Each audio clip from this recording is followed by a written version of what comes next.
Hello students, good afternoon. मेरा नाम गौरव कुमार है और आज जो हम लोग टॉपिक डिस्कस करने जा रहे हैं उसका नाम है किरण प्रकाशिकी। यह आपके भौतिक विज्ञान के सेकंड पेपर का पहला चैप्टर है, किरण प्रकाशिकी। आइए चलिए साथ में मिलकर हम लोग इसको समझने की कोशिश करते हैं कि ये होता क्या है, इसमें हमें पढ़ना क्या है और क्या करना है। तो सबसे पहले जो हमें पढ़ना है उसका नाम है प्रकाश। हमें जानना है प्रकाश होता क्या है विज्ञान की दृष्टि से। वैसे तो हम लोग जानते हैं कि प्रकाश क्या होता है, हम लोग विज्ञान की दृष्टि से आज बात करेंगे कि प्रकाश होता क्या है। तो नॉर्मल ऐसे ही एक एग्जाम्पल लेते हैं कि जब आप कहीं जाते हैं किसी रूम में या कहीं भी और वहाँ प्रकाश नहीं है मतलब वहाँ क्या है, अंधेरा है। तो जब अंधेरा है तो चीज़ें हमें दिखाई नहीं देती, लेकिन जैसे ही आपने वहाँ उजाला किया, जैसे ही आपने वहाँ प्रकाश लेके आए, कहाँ से कैसे लेके आए, बल्ब है या मोमबत्ती है या कोई भी चीज़ जो प्रकाश का उत्सर्जन कर रही है, कोई भी चीज़, जैसे जुगनू आप कहते हैं, जुगनू आ गई, वहाँ पर अंधेरा है, रात का समय है और वहाँ जुगनू, बहुत सारे जुगनू आ गए, तो चीज़ें हमें दिखाई देना शुरू हो जाती हैं, आसपास की चीज़ें दिखाई देना शुरू हो जाती हैं। तो हम इसको कैसे कहें, प्रकाश को कैसे कहें हम? प्रकाश है क्या? प्रकाश एक प्रकार की ऊर्जा है जिसकी वजह से हमें चीज़ें दिखाई देती हैं, जिसकी वजह से हम चीज़ों को देख पाते हैं। इसको हम प्रॉपर और कैसे डिफाइन कर सकते हैं? प्रकाश एक प्रकार की ऊर्जा है जो मानव नेत्र को दृष्टि संवेदना प्रदान करता है, यानी कि प्रकाश की वजह से मानव को चीज़ें दिखाई देती हैं। ऐसा चीज़ें दिखाई देती हैं, चलिए इनके ऑब्जेक्ट जो दिखाई देते हैं इनके बारे में कुछ बात करें। जैसे कि आसपास के ऑब्जेक्ट को देखा जाए तो कुछ ऑब्जेक्ट ऐसे हैं जो अंधेरे में भी चमकते रहते हैं, या यूँ कहिए कि वो प्रकाश का उत्सर्जन करते हैं।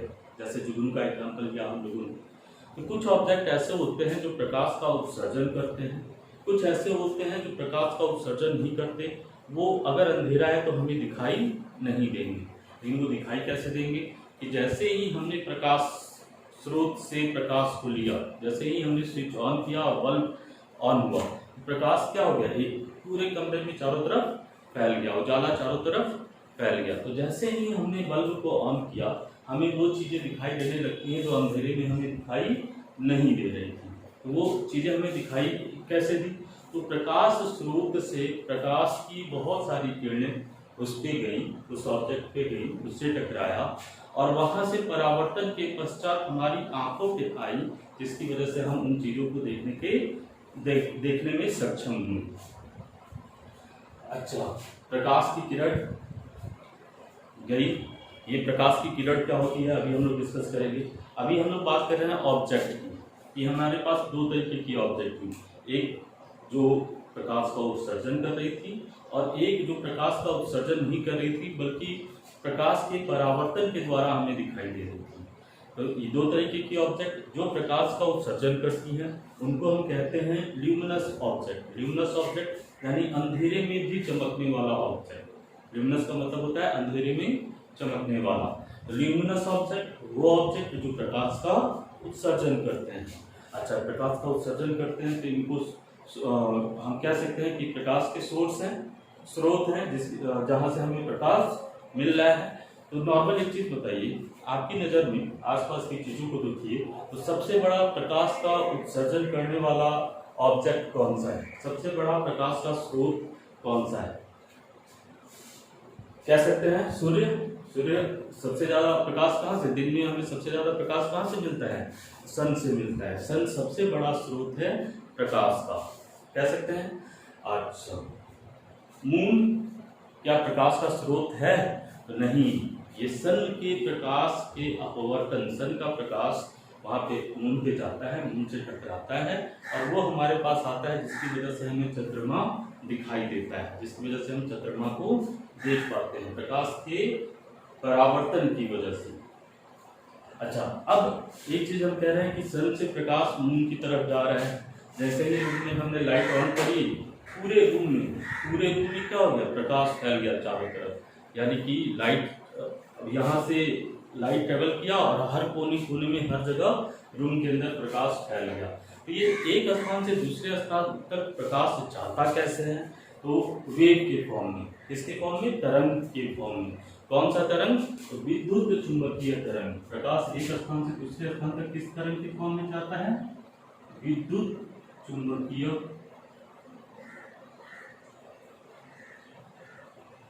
तरंग के फॉर्म में। प्रकाश एक स्थान से दूसरे स्थान तक किस तरंग के रूप में जाता है? विद्युत चुंबकीय तरंग के फॉर्म में जाता है। और प्रकाश हमेशा सीधी रेखा का अनुसरण करता है, यानी प्रकाश यहाँ से चल रहा है इस पॉइंट से और इस पॉइंट तक, ये हमेशा सीधी रेखा में जाएगा, हमेशा एक स्ट्रेट लाइन में एक पॉइंट से दूसरे पॉइंट तक जाएगा। अच्छा, प्रकाश एक विद्युत चुंबकीय तरंग के फॉर्म में एक पोजीशन से दूसरे पोजीशन तक जा रहा है, अतः इसके लिए जरूरी नहीं है कि माध्यम हो, यानी कि ये अगर माध्यम नहीं है तब भी ये संचरण कर सकता है, एक स्थान से दूसरे स्थान तक संचरण कर सकता है। माध्यम कब होगा? जब वहां पे कोई मैटर होगा। मैटर मतलब सॉलिड, ठोस, द्रव, गैस। अगर ठोस, द्रव, गैस भी नहीं है, यानी कि क्या है वहां पे? निर्वात। प्रकाश किसमें मोशन कर सकता है? निर्वात में भी गति कर सकता है। प्रकाश निर्वात में भी गति कर सकता है। और प्रकाश की चाल सबसे ज्यादा कहाँ होती है? तो निर्वात में होती है। निर्वात में प्रकाश की चाल सबसे ज्यादा कहाँ होती है? निर्वात में होती है। और कितनी होती है? 3 × 10⁸ मीटर पर सेकंड। कितनी होती है? 3 × 10⁸ मीटर पर सेकंड। प्रकाश की चाल निर्वात में या वायु में भी इतना ही लेके चलते हैं। वायु में भी प्रकाश की चाल 3 × 10⁸ मीटर पर सेकंड लेके चलते हैं। यहाँ पे लिख देता हूँ निर्वात या वायु। निर्वात या वायु। प्रकाश एक तरंग है, तरंग के रूप में चलता है। तो तरंग है, इसका तरंग दैर्घ्य होगा। तरंग दैर्घ्य प्रकाश का कितना होता है? तरंग दैर्घ्य जो होता है,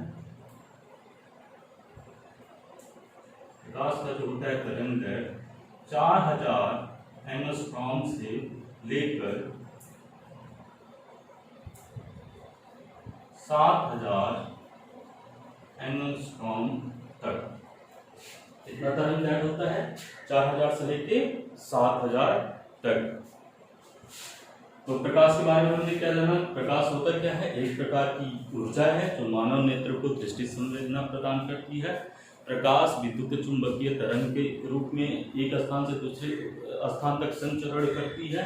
प्रकाश विद्युत चुंबकीय तरंग के रूप में संचरण करती है, अतः प्रकाश निर्वात में भी संचरण कर सकती है। और प्रकाश की चाल सबसे ज्यादा निर्वात में होती है। कितनी होती है? 3 × 10⁸ मीटर प्रति सेकंड। अच्छा, प्रकाश की चाल निर्वात में इतनी होती है सबसे ज्यादा, निर्वात या वायु में। इसका मतलब ये है कि प्रकाश जब दूसरे माध्यम में जाएगी, निर्वात या वायु के अलावा दूसरे माध्यम में, जैसे कि द्रव हो गया या गैस हो गया, द्रव हो गया या आपका सॉलिड हो गया, ठोस हो गया, तो वहां पे प्रकाश की चाल क्या हो जाएगी? कम हो जाएगी। कम क्यों होगी? इसको हम लोग आगे डिस्कस करेंगे। काफी कुछ इसमें अभी डिस्कस करना है, बेसिक बातें कर रहे हैं हम लोग। चलिए, यहां तक चीजें समझ गए आप। अब प्रकाश की कुछ क्रियाओं के बारे में हम लोग बात करेंगे। चलिए, अभी हमने आपको एक चीज नहीं बताया, प्रकाश की किरण किसे कहते हैं, जो हम लोगों ने कहा था। तो देखिए, प्रकाश हमेशा सीधी रेखा में संचरण कर रही है, एक पोजीशन से दूसरे पोजीशन तक सीधी रेखा में जा रही है। तो प्रकाश के स्रोत से किसी भी दिशा में एक सीधी रेखा खींचिए। ये सीधी रेखा प्रकाश की किरण को शो करेगी। क्या करेगी? प्रकाश की किरण को। मान लीजिए कि ये एक प्रकाश का सोर्स है। ये प्रकाश का स्रोत जो है हर दिशा में इनफाइनाइट प्रकाश की किरण को क्या कर रहा है? एमिट कर रहा है, निकाल रहा है अपने अंदर से, उत्सर्जन कर रहा है। तो मान लीजिए किसी भी दिशा में, मान लीजिए इस दिशा में आपने एक सीधी रेखा खींच दी, तो ये इस दिशा में एक प्रकाश की किरण को, ये क्या है? एक प्रकाश किरण,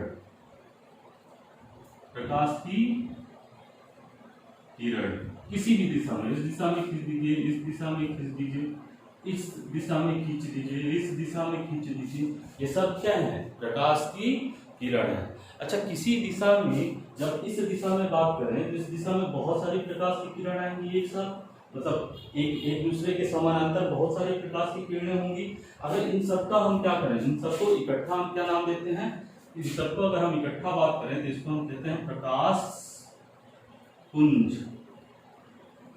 प्रकाश पुंज, जैसे कि आप जब कभी टॉर्च ऑन करते हैं, टॉर्च की रोशनी जब जाती है तो एक ही दिशा में जाती है, एक ही तरफ जाती है, और एक जो प्रकाश की किरणें होती हैं सभी एक दूसरे के क्या होती हैं, समानांतर होती हैं, तो उनको हम क्या कहेंगे, प्रकाश पुंज। तो चलिए अब थोड़ा सा और बात करते हैं।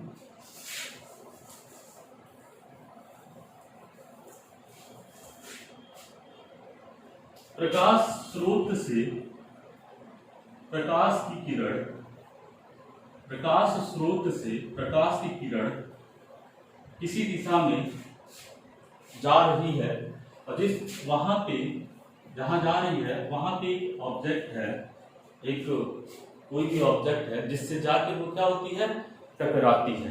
तो जाके जब टकराएगी, ये किरण इस ऑब्जेक्ट पे आपतित हो रही है, इस किरण को हम कहेंगे आपतित किरण। आपतित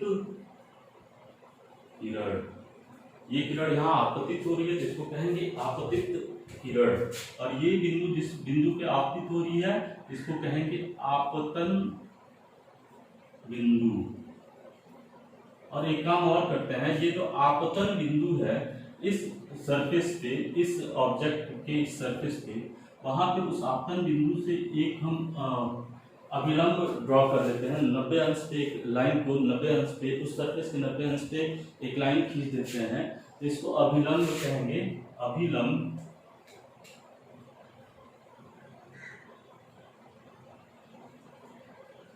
अभिलंब। अच्छा, अब यहाँ पे एक काम और करते हैं, ये जो लाइन खींचा है इसको इधर की। अब हमको ये बताइए कि ये जो आपतित किरण जो यहाँ आपतित हो रही है इस सरफेस पे, ये प्रकाश की किरण है जो इस सरफेस पे आपतित हो रही है, ये इसका जो अगला, अब इस सरफेस पे आपतित होने के बाद प्रकाश की किरण का क्या नेचर रहेगा, कैसे जाएगी, कहाँ जाएगी। तो दो कंडीशन हो सकते हैं, देखिए ध्यान से, या तो इस सरफेस से वो क्या हो जाए, नीचे की तरफ चली जाए, इस सरफेस से जाए, इस सरफेस से टकराए, उस ऑब्जेक्ट के थ्रू होती हुई वो क्या हो जाए, दूसरे तरफ पार कर जाए। अच्छा, कब पार करेगी, कब पार करेगी, जब ये जो सरफेस है, ध्यान से समझिएगा, ये जो सरफेस है, जिस सरफेस से वो टकराई, इस सरफेस कैसा हो, पारदर्शी हो। कैसा हो, पारदर्शी सरफेस। पारदर्शी सरफेस, जिस पारदर्शी सतह जिसके आर पार देखा जा सके, जिसके दूसरे साइड में देखा जा सके। अगर सरफेस पारदर्शी है तो प्रकाश की किरण क्या हो जाएगी, उस सरफेस के दूसरे साइड चली जाएगी। अच्छा, अगर सरफेस पारदर्शी नहीं है, यानी कि अपारदर्शी है, तब क्या होगा, तो अभी तो सरफेस पारदर्शी था तो ये क्या हो गया, दूसरे साइड चला गया, लेकिन अब हम कह रहे हैं कि सरफेस हमारा पारदर्शी नहीं है। अच्छा, ये दूसरे साइड चला गया, इसी को हम कहते हैं प्रकाश का अपवर्तन। दूसरे साइड जाना, प्रकाश का अपवर्तन, यानी कि प्रकाश की वह क्रिया जिसमें वह किसी सरफेस पे आपतित होने के बाद सरफेस के दूसरी तरफ चली जाती है, प्रकाश का क्या कहलाएगा, अपवर्तन। इसके बारे में, अब ये दूसरी तरफ चली जाती है तो या तो अभिलंब की तरफ मुड़ेगी या अभिलंब से दूर जाएगी। ये सारी चीजें हम लोग प्रकाश के अपवर्तन में अध्ययन करेंगे। अभी हमारा जो टॉपिक है, अभी दूसरी क्रिया देख लेते हैं। दूसरी क्रिया क्या है, जिसके बारे में हमें आगे भी स्टडी करना है, और वो कब होगा, जब ये सरफेस क्या हो, पारदर्शी ना हो, अपारदर्शी हो। इस सरफेस को अपारदर्शी बना देते हैं, क्या कह देते हैं कि ये सरफेस हमारा क्या है, एक समतल दर्पण है। समतल दर्पण हम कैसे बनाते हैं, समतल दर्पण हम किसको कहते हैं, ये सरफेस अपारदर्शी है, यानी इसके नीचे अब प्रकाश की किरण नहीं जाएगी, तो क्या होगा कि जिस माध्यम से आई थी, इससे टकराने के बाद पुनः उसी माध्यम में वापस लौट जाएगी, पुनः उसी माध्यम में वापस लौट जाएगी। ध्यान से समझिएगा, हम बताएंगे अभी ये इस क्रिया को हम क्या कहते हैं।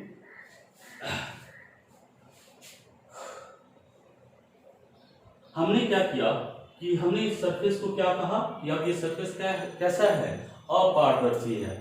सबसे अच्छा अपारदर्शी सतह का एग्जांपल ले लेते हैं हम, प्लेन मिरर, समतल दर्पण, जो घर पे आप अपना नहाने के बाद या उठने के बाद चेहरा देखने के लिए जो यूज करते हैं, हम उस दर्पण को यहाँ ले लेते हैं।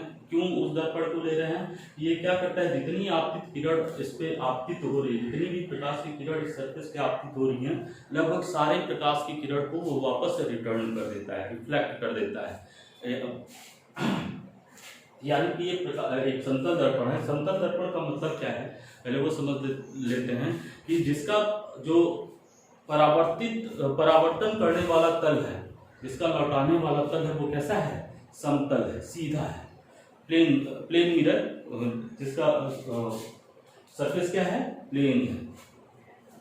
तो अब देखिए हुआ क्या कि यहाँ पे प्रकाश की किरण टकराई और अब ये कैसा सरफेस है, अपारदर्शी, यानी अपारदर्शी, यानी इसके पीछे की चीजों को हम नहीं देख पाएंगे। तो हुआ क्या कि इससे टकराई और इसको यहाँ इधर जाने का रास्ता क्यों नहीं था, क्योंकि ये अपारदर्शी सतह था, अतः टकराने के बाद ये वापस उसी माध्यम में लौट गई जिस माध्यम से वो आई थी। और प्रकाश की इसी क्रिया को हम कहते हैं प्रकाश का परावर्तन। क्या कहते हैं, प्रकाश का परावर्तन। क्या कहते हैं, प्रकाश का परावर्तन।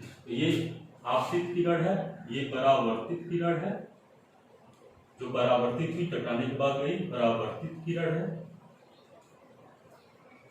अच्छा ये देखिए, आपतित किरण और अभिलंब के बीच एक कोण बन रहा है, इसको आपतन कोण कहेंगे,